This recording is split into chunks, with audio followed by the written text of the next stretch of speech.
Welcome back after the break. اور views ابھی ہم ریکوڈک پر بات کرنا چاہیں گے. جب ہم بلوچستان کی بات کریں، بلوچستان کا ضلع چاغی، یہاں پر ریکوڈک کے ذخائر موجود ہیں، سونے اور تانبے کے ذخائر موجود ہیں، اور یہ جو ذخائر ہیں یہ پاکستان کی معیشت کو بہت زیادہ سہارا دے سکتے ہیں اور ہمارے خطے کی ترقی میں بڑا اہم کردار ادا کر سکتے ہیں. لیکن کس طرح سے، اس کے لیے ہمیں کرنے کی کیا ضرورت ہے؟ کیونکہ اس طرح کا ایک معاہدہ بیرک گولڈ نامی کمپنی کے ساتھ بھی ہوا تھا، لیکن پھر الٹیمیٹلی پاکستان وہ کیس ہار گیا اور وہ تمام معاملات ٹھیک نہیں ہو پائے.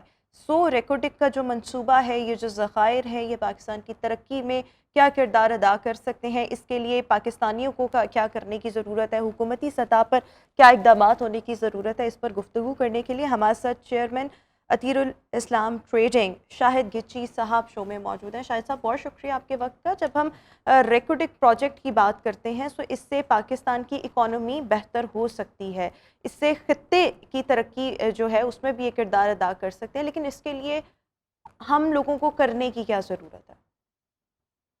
دیکھو، اس وقت ریکوڈک کے علاوہ بھی بلوچستان میں مائننگ سیکٹر میں واسٹ پوٹینشیل موجود ہے، لیکن ہماری جو پچھلی گورنمنٹ تھے اس کے پاس فائنینشیل اور ٹیکنیکل وہ ریسورسز موجود نہیں تھے، نہ ہی وہ کمٹمنٹ تھے. لیکن ابھی جو انیشیٹو لیا ہوا ہے اسٹریٹجک انویسٹمنٹ فیسیلیٹیشن کونسل، اس سے پاکستان میں آپ بلینز آف ڈالرز کی انویسٹمنٹ بھی آ سکتی ہے اور اس میں پاکستان کی اکنومی کو بہت بڑی سہارا مل سکتا ہے. لیکن اس کے لیے ہمیں کمٹمنٹ لوگوں کی ضرورت ہے. اس میں ایسے تو ایک تو دیکھو پاکستان کی جو اکنومی ہے وہ بھی بوسٹ کرے گا اور ہمارے خطے کو ترقی بھی ملے گا، اور وہ جو بے روزگاری وہاں پہ جو چل رہا ہے اس میں بھی لوگوں کی محرومی دور ہو سکتی ہے. بالکل ٹھیک ہو گیا. یہ تمام چیزیں ہیں، لیکن دیکھیں ہماری اسٹیٹ کا اس میں کیا کردار بنتا ہے؟ کیونکہ ہمارے یہاں پاکستان نے ایک بیرک گولڈ نامی کمپنی سے معاہدہ بھی کیا، لیکن اس کو پایہ تکمیل تک نہیں پہنچا سکا. پھر وہ ایک رینیول اس کا بھی ہوا. اچھا، ابھی ہمیں ایک بریک کا کہا جا رہا ہے، بریک پر جائیں گے، بریک کے بعد واپس آئیں گے، یہیں سے کنورسیشن کو کنٹینیو کریں گے. Stay with us. Welcome back after the break. اور ویورز، ہم بات کر رہے ہیں کہ بلوچستان میں اس وقت مائننگ سیکٹر کو لے کے کیا کیا پوٹینشیل موجود ہے، کس طرح سے وہاں پر ایگریکلچر کو پروموٹ کیا جا سکتا ہے بلوچستان کو لے کر، اور وہاں پر جو قدرتی ذخائر معدنیات موجود ہیں کیسے پاکستان اپنی ایکسپورٹس بڑھا سکتا ہے، وہاں پر دیہاتوں کو کس انداز میں فیسیلیٹیٹ کرنے کی ضرورت ہے، بیکاز وہاں پر قدرتی ذخائر بہت زیادہ ہیں، پوٹینشیل بہت زیادہ ہے. اور یہ سب بتانے کے لیے ہمارے ساتھ شاہد گچی صاحب موجود ہیں. شاہد صاحب، ایک اور چیز میں آپ سے یہ جاننا چاہوں گی، ہم ریکوڈک پر بات کر رہے تھے، لیکن ابھی اگر ہم اس سے آگے بڑھیں اس وقت بلوچستان میں مائننگ سیکٹر کو لے کر اور کون کون سا سیکٹر ایسا ہے جس میں بہت زیادہ پوٹینشیل اس وقت موجود ہے؟ دیکھو، بلوچستان کو تو اللہ تعالیٰ نے قدرت کی طرف سے آباد کیا ہوا ہے، اور مائننگ سیکٹر میں تو اس کے اگر آپ کوپر کی بات کریں اس کی کافی ذخائر موجود ہیں، کرومائٹس ہیں، میگنیشیم ہیں. لیکن اس وقت دیکھو جو ہمیں ضرورت ہے ہمارے پاس اس وقت، دیکھو جو ہماری گورنمنٹ ہے، جو پچھلی گورنمنٹ جتنی بھی رہی ہیں، ان کے پاس نہ وہ فائنینشیل ریسورسز تھے، نہ ٹیکنیکل، اور نہ ہی ان کے پاس کمٹمنٹ تھے. لیکن ابھی جو انیشیٹو لیا گیا ہے، یہ اسٹریٹجک انویسٹمنٹ فیسیلیٹیشن کونسل، اس سے اس خطے میں گیم چینجنگ ہو سکتی ہے، اور اس سے بلینز آف ڈالر پاکستان میں آ کے پاکستان کی اکنومی گرو ہو سکتی ہے. اس کے لیے دیکھو ابھی ہمیں چاہیے ماڈرن ٹیکنالوجی سے جو ہمارے پاکستان کے پاس نہیں ہے. اس کے لیے ہمیں فورن انویسٹمنٹ چاہیے، اور ایسے ہم اپنے لوگوں کو بھی فیسیلیٹیٹ کر سکتے ہیں، اور جو ہمارے علاقے کی محرومی ہیں وہ بھی دور ہو سکتی ہیں. لیکن بات یہ ہے کہ ہم لوگ کمٹمنٹ رہیں اور آنیسٹی کے ساتھ اس کو آگے لے کے جائیں. بالکل ٹھیک.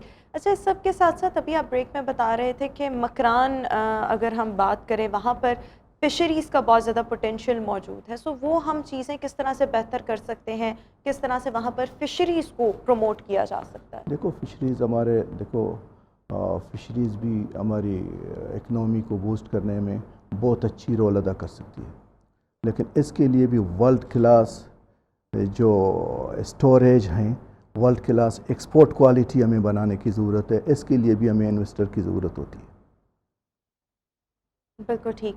اور ان سب چیزوں کے ساتھ ساتھ اگر ہم ایگریکلچر کی بات کریں تو ایگریکلچر کو لے کر اس وقت بلوچستان میں کیا کیا پوٹینشیل موجود ہے؟ دیکھیں ایگریکلچر بلوچستان میں تو کافی پوٹینشیل ہیں، لیکن اگر ہمیں ایگریکلچر کو لے کے اوپر لے کے آنا ہے تو اس کے لیے ہمیں دیہات کو یکساں ترقی دینے کی ضرورت ہے. جہاں تک میں دیکھ رہا ہوں کہ بلوچستان میں ہر سال دیہاتوں سے لوگ مائیگریٹ ہو رہے ہیں. اس کی مین وجہ یہ ہے کہ لوگ وہاں سے سمجھو وہاں سے آپ کی چاہے ہیلتھ کی سہولت ہو، آپ کی ایجوکیشن کی سہولت ہو، آپ کی انفراسٹرکچر کی سہولت ہو، وہ سارے نہ ہونے کی برابر ہیں. کوئی توجہ ہی نہیں ہے. اگر ہم دیکھو اگر دنیا میں ملکوں نے ترقی کی ہے تو انہوں نے اپنے دیہات کو یکساں ترقی دے کے کی ہوئی ہے. ابھی وہاں پہ اگر دیہات کو آپ کو ڈاکٹر اویلیبل نہیں ہوں گے، آپ کے ہاسپٹل معیار کے مطابق نہیں ہوں گے، آپ کے ایجوکیشن معیار کے مطابق نہیں ہوں گے، تو وہاں سے لوگ مائیگریٹ ہو کے شہروں کی طرف آئیں گے. وہاں سے آپ کے شہر کی بھی برڈن بڑھ جائیں گے. لیکن جس علاقے سے میں تعلق رکھتا ہوں کھیچ سے، اور جو میرا کانسٹیٹنسی ہے یہ بلیدہ اوشاب، آپ یہ سمجھیں کہ سب سے ایجوکیٹڈ جو بیلٹ ہے یہی ہے. یہی کانسٹیٹنسی سے آپ کو سی ایس ایس ملیں گے، آپ کو پی سی ایس ملیں گے اور ڈاکٹر انجینئر. لیکن یہی بیلٹ کو اگر آپ دیکھیں یہ غیر آباد ہو چکا ہے، یہاں پہ کوئی توجہ ہی نہیں ہے. مین وجہ یہ ہے کہ جو ہماری ہر سال جو پی ایس ڈی پی بنتے ہیں، اگر ہم اس پی ایس ڈی پیز کو دیہاتوں کے اوپر پراپر پلان کے ساتھ جائیں تو یہ آباد ہو سکتے ہیں. یہاں پہ ہمارے ایگریکلچر بھی پروموٹ ہو سکتا ہے. تو لیکن دیکھیں اس کے لیے آپ لوگ کیا توقع کر رہے ہیں حکومت سے؟ جو فیڈرل میں حکومت آتی ہے وہ کس طرح سے ان چیزوں پر کام کر سکتی ہے؟ کس طرح سے یہاں کے لوگوں کو فیسیلیٹیٹ کر سکتی ہے کہ جتنے یہاں ذخائر موجود ہیں، جتنا یہاں پوٹینشیل موجود ہے، چیزوں کو بہتر کیا جا سکے؟ الٹیمیٹلی ان کو بہتر کیا جائے گا، فیسیلیٹیٹ کیا جائے گا، پاکستان کی اکانومی بہتر ہوگی. دیکھو جو میرا پرسپشن ہے، جو جہاں رہ رہا ہے اس کو وہاں فیسیلیٹیٹ کرو، ان کو وہاں پہ سہولتیں دے دو. اور وہاں پہ دیکھو ہمارا جتنے بھی علاقے ہیں وہ زرخیز ہیں. مین علاقوں کی بات کر رہا ہوں، یہ زرعی حوالے سے سارے زرخیز ہیں. لیکن ہماری جو وہاں پہ دوسرے جو مکران ہے پاکستان میں سب سے زیادہ کھجور پروڈیوس کرتا ہے، اور ہمارے پاس اعلیٰ کوالٹی کے کھجور موجود ہیں. لیکن وہاں پہ بھی زمینداروں کو ایسی کوئی فیسلٹیز نہیں مل رہا ہے. آپ کس قسم کی فیسلٹیز ڈیمانڈ کرتے ہیں جو ہونی چاہیے؟ دیکھو فیسلٹیز مین یہ ہے کہ ہمارے سمجھو ہر سال بلوچستان میں ایک پی ایس ڈی پی بنتی ہے. اس پی ایس ڈی پی کو اسی علاقے میں پراپر ٹرانسپیرنٹ کر کے وہاں پہ کام شروع کریں، وہاں کے لوگوں کو فیسیلیٹیٹ کریں، وہاں کے ایجوکیشن کو پروموٹ کریں، وہاں کے ہیلتھ کو پروموٹ کریں، تو آٹومیٹکلی آپ کے ایگریکلچر بھی آ جائیں گے. اور یہ چیزیں جو ہیں وہ آہستہ آہستہ کر کے آہستہ بہتر آہستہ ہونے کر لیں لگیں گے. گے. آپ کے خیال میں کہ لیکن آہستہ آہستہ سے شروع ہو جائیں، ابھی تک شروع نہیں ہوئے ہیں. ہاں، کہیں نہ کہیں سے آغاز کر لیا آغاز جائے کر تاکہ لینا چیزوں چاہیے. کو آگے چل کر بہتر کیا جا سکے. بالکل ٹھیک ہو. کیا یہ چند چیزیں تھیں جو آپ نے ہمارے اس پلیٹ فارم سے ہمارے ویوز کے ساتھ شیئر کی؟ بہت شکریہ. شاہد صاحب ہمارے ساتھ شو کا حصہ تھے. ویوز ابھی ایک بریک، واپس آئیں گے بریک کے بعد. Welcome back after the break. اور ویوز اگر ہم مہنگائی کی بات کریں تو اس وقت ہمارے آس پاس کے لوگ، ہر پاکستانی مہنگائی کا رونا رو رہا ہے. ڈالر کی بات کریں، اس کے ساتھ ساتھ اگر ہم پیٹرولیم مصنوعات کی بات کریں، قیمتوں کی بات کریں، تو یہ تمام چیزیں جو ہیں وہ تاریخ کی بلند ترین سطح پر پہنچ چکی ہیں. اس وقت بھی اگر ہم دیکھیں تو بجلی کے بلز کو لے کر پورے ملک میں احتجاج جاری ہے، لیکن یہ سمجھ نہیں آ رہا کہ پاکستان کی حکومت جو نگراں سیٹ اپ ہے وہ کس طریقے سے عوام کو ریلیف دے پائے گی، جو کہ بظاہر ناممکن سی چیز لگتی ہے. لیکن شاید قسط وار بلز کی وصولی کی جائے تو اس طریقے سے عوام کو ریلیف دیا جائے. لیکن بجلی کے بل میں اور قیمتوں میں کمی کا جو امکان ہے وہ تاحال تو صفر ہی معلوم ہوتا ہے. لیکن اسی سلسلے میں مہنگائی بجلی کے خلاف ملک کے مختلف شہروں میں ہڑتالیں اور احتجاجی مظاہرے جاری ہیں. کل جماعت اسلامی کی جانب سے بھی احتجاج کیا جائے گا 2 سپٹمبر کو، اور کس طرح سے یہ احتجاج ریکارڈ کروایا جائے گا؟ جو ملک کے کرنٹ سینیریو ہے، جو اس وقت کیوس کی صورتحال ہے، اس میں جماعت اسلامی کیا کردار ادا کر سکتی ہے، اور جس بھنور میں ہم پھنس چکے ہیں اس سے پاکستان کو نکالنے کے لیے کیا جماعت اسلامی کے پاس کوئی روڈ میپ موجود ہے؟ سب پر بات کرنے کے لیے امیر جماعت اسلامی لاہور ضیاء الدین انصاری صاحب اس وقت شو میں موجود ہیں۔ ضیاء الدین انصاری صاحب، بہت شکریہ آپ کے وقت کا۔ سب سے پہلے تو کل آپ کا احتجاج ہونے جا رہا ہے، کیا یہ ملک گیر احتجاج ہوگا؟ کس طرح سے لوگوں کو اس میں انگیج کیا جائے گا؟ کہاں ریلیاں نکالی جائیں گی؟ یہ تمام جو آپ کا کل کا پلان ہے وہ شیئر کیجیے۔ بسم اللہ الرحمن الرحیم۔ دیکھیے، گزشتہ 2 ماہ سے بجلی کی قیمتوں میں اور پیٹرولیم مصنوعات کی قیمتوں میں مسلسل اضافہ ہوا ہے، اور جماعت اسلامی مسلسل مختلف شہروں میں، اضلاع میں مظاہروں میں مصروف ہے، لیکن یہ ابھی جو حالیہ اضافہ ہوا ہے بجلی کے بلوں میں، اس نے تو بالکل غریب آدمی کی کمر توڑ کر رکھ دی ہے، اور لوگ اپنے طور پر سڑکوں میں، گلیوں میں، بازاروں میں نکل رہے ہیں، بلوں کو آگ لگا رہے ہیں، پانیوں میں بہا رہے ہیں، اور اس بات کا امکان موجود ہے کہ جب اس طرح کی کوئی موومنٹ بغیر کسی قیادت کی ہوتی ہے تو ملک انارکی کی طرف بڑھتا ہے۔ بے شک۔ اس ساری صورتحال کو پیش نظر رکھتے ہوئے امیر جماعت اسلامی پاکستان جناب سراج الحق نے اس بات کا فیصلہ کیا کہ ہم اس ساری احتجاج کو سٹریم لائن کریں تاکہ یہ احتجاج کسی قائد کے بغیر نہ ہو، اور ہم نے پھر اس بات کا فیصلہ کیا ہے کہ 2 ستمبر کو ملک گیر ہڑتال کی جائے گی۔ یہ شٹر ڈاؤن ہڑتال ہوگی، اور ہم یہ چاہتے ہیں کہ حکومت اس کا نوٹس لے۔ بجلی کے بلوں میں جو اضافہ ہے اس میں 13 قسم کے ٹیکسز جو ہے وہ عائد کیے جا رہے ہیں، اور یعنی وہ ان ٹیکسز کا کوئی جواز نہیں ہے۔ ہم گو کہ عدالتوں میں بھی جا رہے ہیں، لیکن یہ نگران حکومت کے سوچنے کا کام ہے کہ جب آپ اتنے زیادہ ٹیکسز لگا دیں گے، ایک عام آدمی کی پیئنگ کیپیسٹی نہیں ہوگی تو کیسے ریونیو اکٹھا ہوگا؟ دیکھیں، آئی ایم ایف نے یہ ضرور کہا ہے کہ آپ اپنا ریونیو انکریز کریں، لیکن ریونیو انکریز کرنے کا صرف یہی ایک طریقہ نہیں ہے کہ مسلسل ایک غریب آدمی کو ٹیکسوں کے بوجھ تلے داب دیا جائے۔ ہم یہ کہتے ہیں، ہمارا یہ مطالبہ ہے کہ جو فری بجلی اور فری پیٹرول آپ مسلسل سرکاری بیوروکریسی کو، ججز کو، جرنیلوں کو آپ دے رہے ہیں، اس میں اب کمی کریں۔ دیکھیں، یہ ہر ملک کی بھی اور ہر قوم کی یہ خواہش ہوتی ہے کہ بجلی اس کو فری ملے، لیکن ان حالات میں بجلی فری ملتی ہے جب ہمارے پاس وافر مقدار میں بجلی موجود ہو، ہم لوگوں کو سہولیات فراہم کریں۔ لیکن یہاں پر یہ المیہ ہے کہ غریب آدمی کے اوپر تو بوجھ ڈالا جا رہا ہے، اور جو امیر لوگ ہیں جن کی لاکھوں روپے ماہانہ تنخواہ لیتے ہیں وہ مفت بجلی سے لطف اندوز ہو رہے ہیں، پیٹرول مفت ان کو مل رہا ہے۔ ہمارا ایک تو مطالبہ یہ ہے کہ اس میں آئی ایم ایف کوئی رکاوٹ نہیں ہے، اگر یہ مینجمنٹ درست کر لی جائے تو اس سے بے شمار ریونیو بچے گا اور ریونیو اکٹھا بھی ہوگا۔ سر، یہ مہنگائی پر یہ تمام چیزیں بھی، لیکن ابھی موجودہ مہنگائی پر جماعت اسلامی کا ایک جماعت کے طور پر آپ لوگوں کا کیا موقف ہے؟ کیا آپ لوگ بات اس پر کہتے ہیں؟ بس ہمارا موقف یہ ہے کہ مینجمنٹ ٹھیک نہیں، گورننس کو ٹھیک کیا جائے تو یہ مہنگائی خود بخود نیچے آ جائے گی۔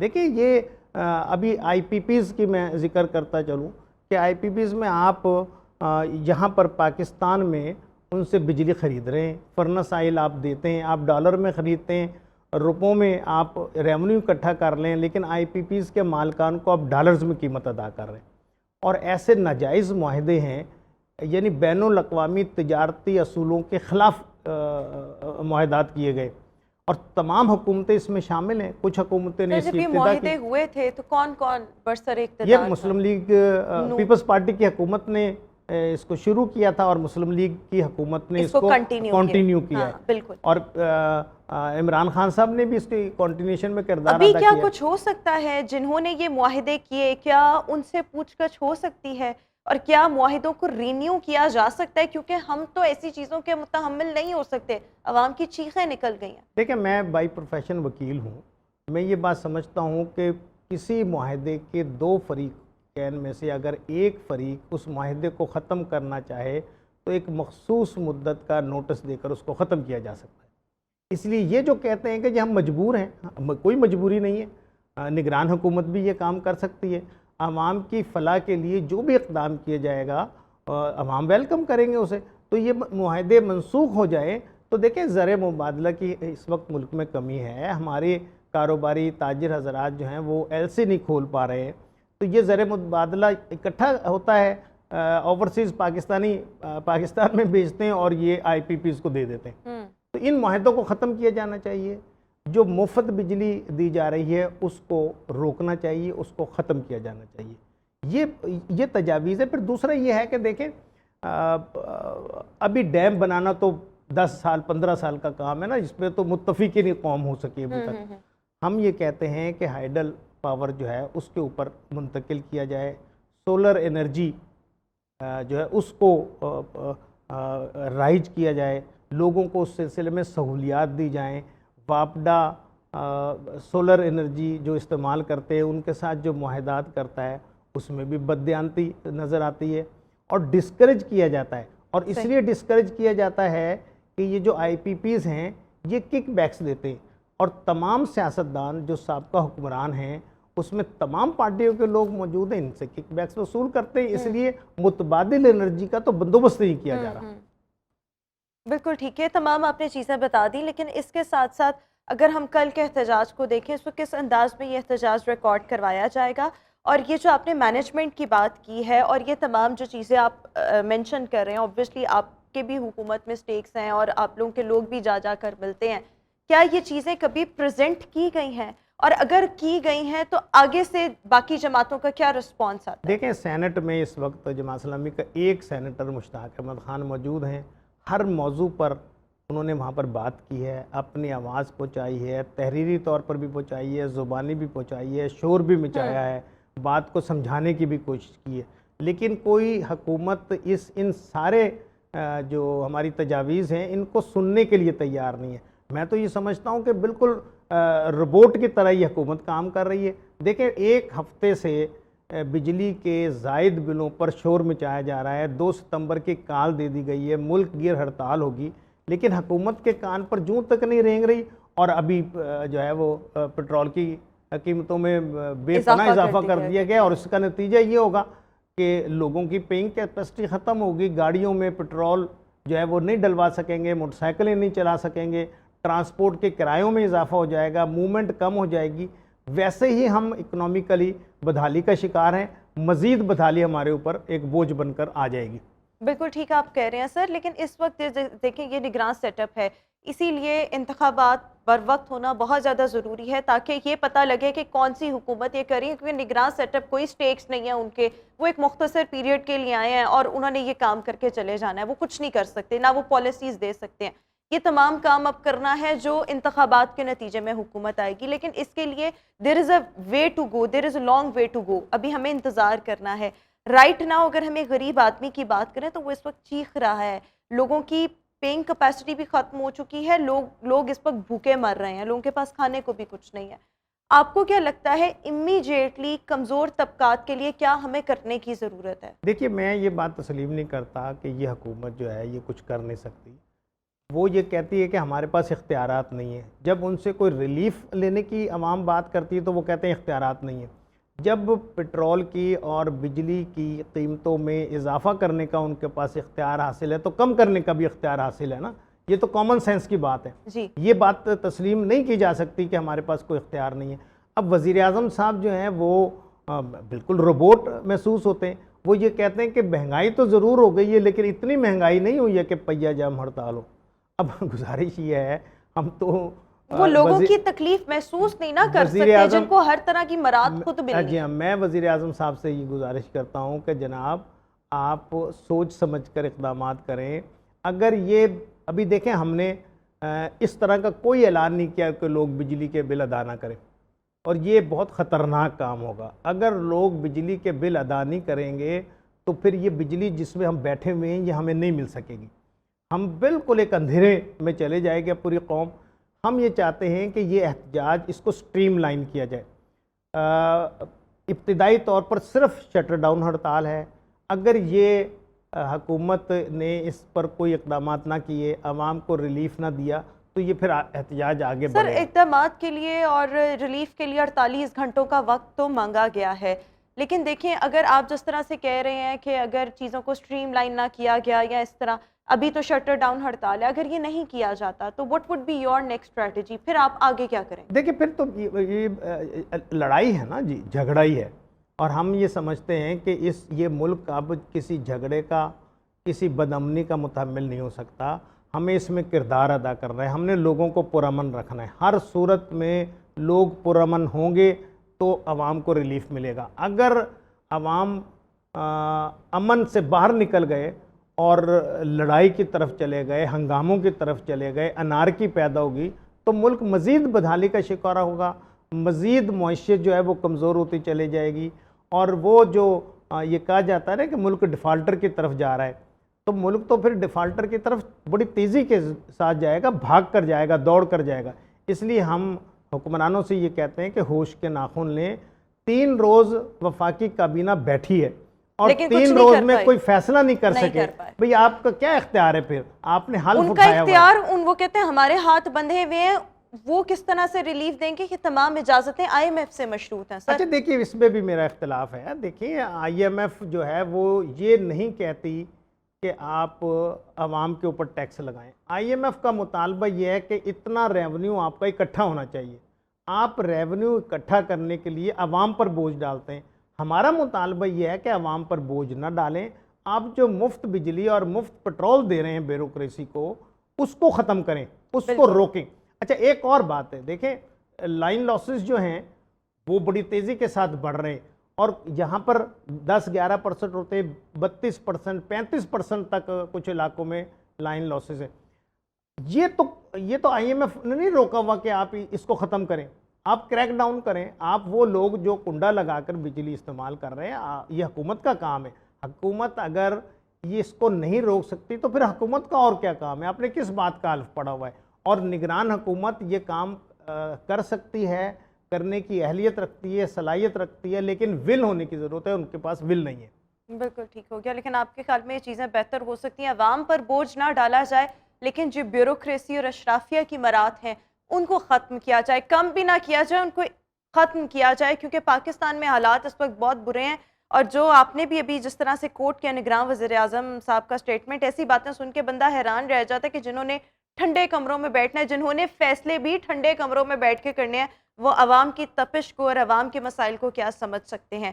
لیکن لیٹس سی آپ کا احتجاج کیا رنگ لاتا ہے۔ بہت شکریہ، ہمارے ساتھ امیر جماعت اسلامی لاہور اس وقت شو کا حصہ تھے۔ ویوز اسی کے ساتھ ابھی ہم شو میں ایک بریک شامل کریں گے، آپ سے ملاقات کریں گے ایک بریک کے بعد۔ Welcome back after the break. Viewers, show کے سیگمنٹ میں ہم آپ کی ملاقات کروانے جا رہے ہیں پاکستانی آئنسٹائن سے۔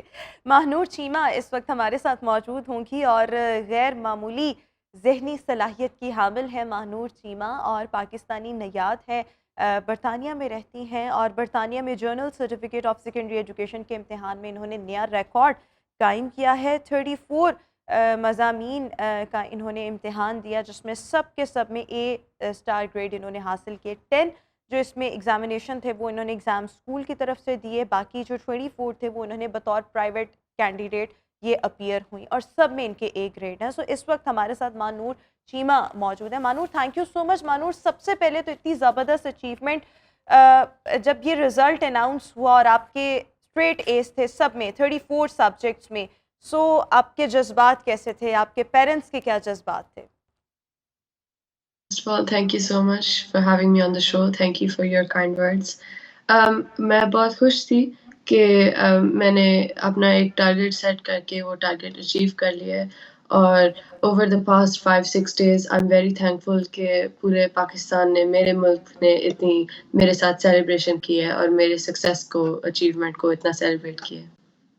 لیکن جب آپ کا رزلٹ آیا، سو آپ کے اس وقت اپنے جذبات کیا تھے؟ کیا فیلنگز کیا تھیں؟ یا آپ کے پیرنٹس کے اس وقت کیا ایموشنز تھے؟ کیونکہ میں نے ہارڈ ورک پٹ ان کیا ہوا تھا، میری کمٹمنٹ تھی، ڈیڈیکیشن تھی، مجھے پتا تھا کہ میرے رزلٹ اچھے ہی ہوں گے، تو ایز سچ میں مینٹلی پریپیئرڈ تھی اپنے رزلٹس کے لیے، لیکن پھر بھی میں بہت خوش تھی۔ میرے پیرنٹس بھی they were very proud of me. بالکل ٹھیک۔ اچھا مانور، ہمارے یہاں پاکستان میں کیونکہ او لیولس کامن ہے، ٹرم بھی یہی ہے، مطلب او لیولس کا امتحان. لیکن جب ہم آپ کا وہ دیکھ رہے ہیں تو یہاں پر آ رہا ہے جی سی ایس سی. سو مجھے تو یہ آپ نے تھوڑا سا بتا بھی دیا کہ that is equivalent to O levels. برطانیہ میں اس کو یہ کہا جاتا ہے. لیکن اس کو تھوڑا سا بتا دیں کہ یہ کیا دونوں سیم ہے؟ پاکستان میں او لیولس کا امتحان ہوتا ہے, یو کے میں general certificate of secondary education G C S E اس سے کہا جاتا ہے. جی یہ ایک ڈفرینس آتا ہے ٹائٹلز کا بھی, کہ پاکستان میں او لیول اس کو نام دیا جاتا ہے اور یا جی سی ایس سی, اور یہ ایگزام بورڈز کا بھی فرق ہوتا ہے. تو آپ جس بورڈ سے کریں وہ اس کو تھوڑا سا ڈفرینٹ نام دیں گے. پاکستان میں کیمبرج مین بورڈ ہے, تو کیمبرج کبھی کبھار جی سی ایس سی اس کو او لیول کہتے ہیں, یا ایڈ ایکسل, اے کیو اے, او سی آر بورڈز ہیں اور وہ اس کو جی سی ایس سی کہتے ہیں. بالکل ٹھیک. اچھا, اس کے ساتھ ساتھ آپ نے 34 سبجیکٹس میں آپ اپیئر ہوئی نا, جس میں 10 آپ اپنے اسکول کی طرف سے آپ نے دیے, اور 24 کے قریب جو سبجیکٹس تھے آپ نے پرائیویٹ کینڈیڈیٹ کے طور پر ان میں اپیئر ہوئیں. سو یہ کیا چیز ہے کہ اسکول کی طرف سے ہونا پھر پرائیویٹ ہونا, یعنی اس کو تھوڑا سا ایکسپلین کریں. یہ کس قسم کا امتحان تھا جس میں اسکول کی طرف سے بھی آپ نے ایگزام آپ کو دینا پڑا اور پھر پرائیویٹ بھی آپ نے دیا؟ برطانیہ میں جب آپ ایئر 11 کے اینڈ پہ آتے ہیں تو آپ نے 10 سبجیکٹس جو 2 سال پڑھے ہوتے ہیں ان کے آپ ایگزامس میں اپیئر ہوتے ہیں, اور وہ اسکول سارا ارینج کرتا ہے. کیونکہ میری موٹیویشنس ہمیشہ اسکول سے تھوڑی سی زیادہ تھی. میرے پلانس تھے کہ میں نے 50 کے قریب سبجیکٹس کرنے ہیں, تو باقی سارے اسکول نے تو آبویسلی مجھے نہیں انٹرٹین کیا, تو باقی سارے پھر ہمیں پرائیویٹ ایڈمیشن بھیجنا پڑا, جس کے لیے آپ کو ایکسٹرا فیس بھی دینی پڑتی ہیں, اور آپ سیپریٹ ایگزام سینٹر جا کے وہ ایگزامس دیتے ہیں. صحیح. اچھا, یہ جو جی سی ایس سی کا امتحان ہے اس میں منیمم اینڈ میکسیمم کتنے سبجیکٹس میں آپ اپیئر ہو سکتے ہیں؟ برطانیہ میں رینج کرتا ہے. کچھ سکولز میں 8 ہوتے ہیں اور میکسیمم 10, میکسیمم 11 ہو سکتے ہیں. اگر کچھ اسٹوڈینٹس کی زیادہ موٹیویشنز ہیں تو کچھ اسٹوڈینٹس 2 یا 3 ایکسٹرا بھی کر لیتے ہیں. تو لیکن وہ میں سب نے کو 8 سے پرائیویٹ کرنا 14 پڑتا ہے تک پھر. جی پھر پرائیویٹ آپ کو اپیئر ہونا پڑتا ہے نا, جیسے آپ ہوئیں. پرائیویٹ پہ آپ پہ کوئی لمیٹیشن نہیں ہے. نہیں. بالکل ٹھیک. اچھا, سو یہ 34 ایگزامس اور 34 سبجیکٹس کا ایگزام, مطلب آپ کو کتنا عرصہ لگا ان سب کی تیاری میں؟ میں نے تو ہر سبجیکٹس کو 1 ہفتہ دیا, اور ان 1 ہفتے میں صرف ایک سبجیکٹ پہ فوکس کر کے اس کو ختم کر لیا. بالکل ٹھیک. اچھا, یہ تمام چیزیں تو آپ ہمیں بتا رہی ہیں, لیکن اس سب کے ساتھ ساتھ اسٹڈیز کے علاوہ آپ کے مزید انٹرسٹ کیا ہیں؟ میرے ایکسٹرا کریکولر انٹرسٹس ہیں میوزک میں. آئی پلے دا پیانو, مجھے اس کا بہت شوق ہے. میں نے گریڈ 8 پریکٹیکل اور تھیوری ڈسٹنکشن کے ساتھ کمپلیٹ بھی کر لی ہے. ابھی میں ڈپلوما بھی پرسیو کر رہی ہوں. آئی لو ہارس رائڈنگ, سوئمنگ, بیڈمنٹن, اس طرح کی اسپورٹس. آئی لو پلینگ چیس. اور اس کے علاوہ پھر میں اپنے دوستوں کے ساتھ میٹ اپس کرتی ہوں, اپنے کزنس کے ساتھ. ہمارے فیملی گیٹ ٹوگیدرس کافی ہوتے ہیں. بالکل ٹھیک. لیکن یہ جو آپ اتنی زیادہ ایکٹیویٹیز بتا رہی ہیں اور پھر آپ اسٹڈیز میں بھی بہت زیادہ ان ہیں, آپ کے رزلٹس بھی ہمیشہ سے ڈیفینیٹلی اچھے رہے ہوں گے, کیونکہ ہم اس رزلٹ کی بیس پر یہ سوچ سکتے ہیں کہ آپ کے پاسٹ کے رزلٹس کیسے رہے ہوں گے. لیکن یہ جو آپ کی ایکٹیویٹیز اور پھر اسٹڈیز دونوں کے لیے how do you manage your time, اور how did you manage your time? پہلے کیسے کیا تھا, آگے کیسے کریں گی؟ چائلڈہڈ سے میرے پیرنٹس نے مجھے سکھایا کہ ہر اپنے ایک ایک سیکنڈ کو ایسے یوٹیلائز کرو جو آپ کو پروڈکٹیو ہو اور آپ کی فیوچر میں مدد کرے. تو میں نے اپنے سارے ٹائم کو انٹلیکچوئل پرسوٹس میں ہی یوز کیا ہے, اور یوز کیا ہے کہ ہر ٹائم کو میں ایسے ڈیوائڈ کروں کہ میری اسٹڈیز بھی مینیج ہو جائیں اور اس کے ساتھ ساتھ میں اپنے ایکسٹرا کریکولرز میں بھی ایکسل کر پاؤں. اچھا, جب ہم پاکستان کی بات کرتے ہیں اور یہاں پر اگر او لیولس میں کسی کے اسٹریٹ ایز آ جائیں تو بڑا خوش ہوا جاتا ہے. یا اس کے ساتھ ساتھ اگر ہم میٹرک کی بات کریں, جو ہمارا یہاں پر کامن ایک سسٹم ہے, میٹرک کے ایگزامس دیتے ہیں, اس میں جن بچوں کی پوزیشنز آتی ہیں وہ اسکول والے بھی بڑا سیلیبریٹ کرتے ہیں, اور پھر اسکالرشپس اور اس طرح سے اعلانات کیے جاتے ہیں. ابھی آپ نے دیکھا کہ جس طرح سے آپ نے برطانیہ میں پاکستان کا نام روشن کیا ہے, سو یہاں سے بھی بہت سے میڈیا والے آپ سے کانٹیکٹ کر رہے ہیں. سو وہاں پر جب یہ آپ کا رزلٹ آیا, سو اسکول کا کیا رسپانس تھا, اور پھر اس کے بعد آپ کے لیے مزید آفرز کیا آئی ہیں اسکالرشپس کو لے کر, یا جو بھی آپ کو مطلب کسی بھی حوالے سے کوئی انعام دیا گیا ہو یا اس طرح کی کوئی بات کی گئی ہو, سو وہ چیزیں کیا ہیں؟